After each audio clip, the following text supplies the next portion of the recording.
Hello everybody, I'm Mitsumaru. Welcome to Mitsumaru City. In my last episode, I built a lake system, and in this one, I'm going to build a bookstore. For the mod list, I'm using the Yuushya mod, modeling tools, Cocricot, McCaw's mod suite, and McRae's furniture. I'm also using a fair few resource packs, but only 3 to worry about really. So we can have a look at them here. We've got Yuushya Release, Yuushya Foliage, and Cocricot for mod. They really help me building these things. If you need any help installing those, you can check out my video on how to install the Yuushya mod and the Cocricot mod together. Right now I'm building the walls and the foundation for this bookstore. I'm putting it on a marble floor as well because I plan on extending this city to be a little higher than usual. I don't feel it to be right that the city would be sitting on grass, so it needs to be up on a bit of concrete, I feel. This area here is a little platform for people to enjoy drinks outside while reading the books. For the whole build, I'm using a whole different range of spruce wood. I find it to be absolutely beautiful.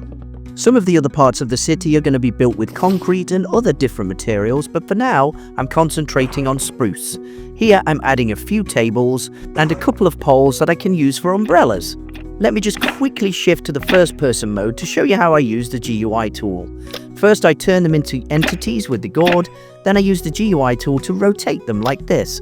That way I can have a nice natural-looking umbrella table. I'm also going to find an umbrella here, so I typed it in, searched for it, and I can just plonk those on top of the poles like that. Nicely on top, and then you can turn that one into an entity and rotate it as well. It's absolutely beautiful if you do that. I like the look of those tables, but I'm not happy with the pole. So I get myself the pole template, which is available on Yuushya mod, and I search the list for basically spruce. I want the raw spruce ones, and I'm going to remove those and place them again. I like one there, and then do that one here too, exactly the same. This one needs to be rotated to be the same angle as the umbrella, otherwise it doesn't look exactly right. Now that's complete, I can move on to beautifying the little garden space. I put in a few different chairs. These little spruce ones look good. It follows the rest of the theme. I think it looks beautiful like that. I also add a load of decorations here, including little baskets, a composter with some books inside. That's always a good idea because, it's a bit of a bookstore here. And then I'm going to add some farmland. For the farmland, I turn all of them into entities and then I stick some grown wheat on top. I think that's pretty cool. I'll also bone meal the ground a bit to make it a bit more wild. And then I can work on the roof. For the roof, I'm using the McCaw's roofs because I find them to be easy to work with and they look rather good. I want to have a nice stylish triangle roof, but it's not going to be exactly symmetrical. The point here is to have a bit of an angle on it so it looks funny. I don't want the whole city to be plain and boring. I want all of the buildings in it to be a little bit quirky. I'm going for an eclectic and contemporary build in my city, I think. So some of the buildings are going to be traditional and some of them are going to be modernist. Now that I'm happy with the roof, I extend the marble flooring a little bit and I add a welcome mat to my beautiful bookstore. And now that's complete, I put in the pipe work for the drains. It's not too painful to build a drain system. If you need help with it, you can check out my drains video. Now I add a sign for the bookstore, no words, just books.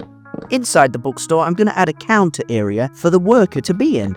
I've also realized that the flooring inside the bookstore is marble. I don't like that, it needs to be wood. So I painstakingly go through and change it all to these spruce planks and then put in the countertop again. I also add a nice AC unit with the machine outside and a cobweb. Inside the bookstore, I add a computer for sales, and then I start beautifying the area with carpets, a few chairs here and there, and the occasional books. I add a nice bookcase where you can buy the expensive books, and a coffee machine with a couple of different products that you can buy. There's plenty of things going on in this bookstore, including coffee. I add some plants on the windowsill, and then I start putting in the curtains. It's quite easy to do with the curtains, you've got to be careful. But if you can't put them in the corners, you can basically shift them across with the GUI tool like I just did. Now I add a few books, extra plants all over the place. I beautify both the outside and the inside with lots and lots of vines. I also add a couple of extra bookshelves. I stick in a giant book for a sign at the back, and then I put some frames on it and some bins around the side. Everything is complete in my wonderful bookstore. I hope you've enjoyed this episode. Subscribe if you have, and I'll see you next time.